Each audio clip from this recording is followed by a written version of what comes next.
महत्त्वाची बातमी आपण पाहतोय। 20 वर्षांनंतर पुन्हा मनसेचा योगायोग। मनसेच्या पक्ष स्थापनेनंतर पहिली महासभा 19 मार्चला होणार आहे।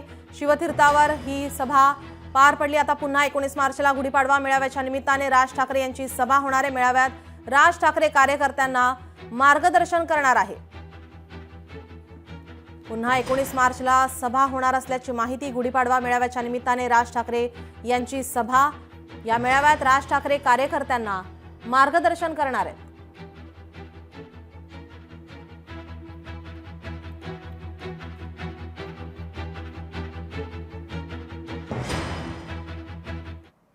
मनसेच्या बैठकीतील इनसाइड स्टोरी आता समोर येते। प्रत्येक गोष्टीला एक्सपायरी डेट असते असं राज ठाकरे म्हणतात। सत्तेत असणाऱ्यांनाही आता एक्सपायरी डेट आहे। एकेकाळी जनता काँग्रेसला कंटाळली होती। महाराष्ट्र सध्या आयसीयू मध्ये आहे असं वक्तव्य राज ठाकरे यांनी केलंय। जी राजकीय सूज आली आहे ती अत्यंत वाईट आहे, मात्र कायमस्वरूपी नाही असंही राज ठाकरे यांनी म्हटलंय। राज ठाकरे यांच्या बैठकीतील ही इनसाइड स्टोरी। राज ठाकरे या ठिकाणी आक्रमक पाहायला मिळतात। सध्या चाललेल्या राजकारणावरती राज ठाकरे यांनी भाष्य केलेलं आहे।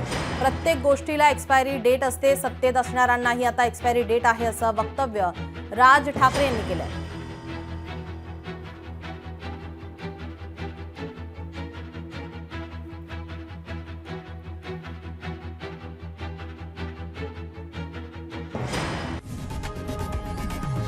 लोकशाही मराठी ऐका, पहा, जागरूक रहा।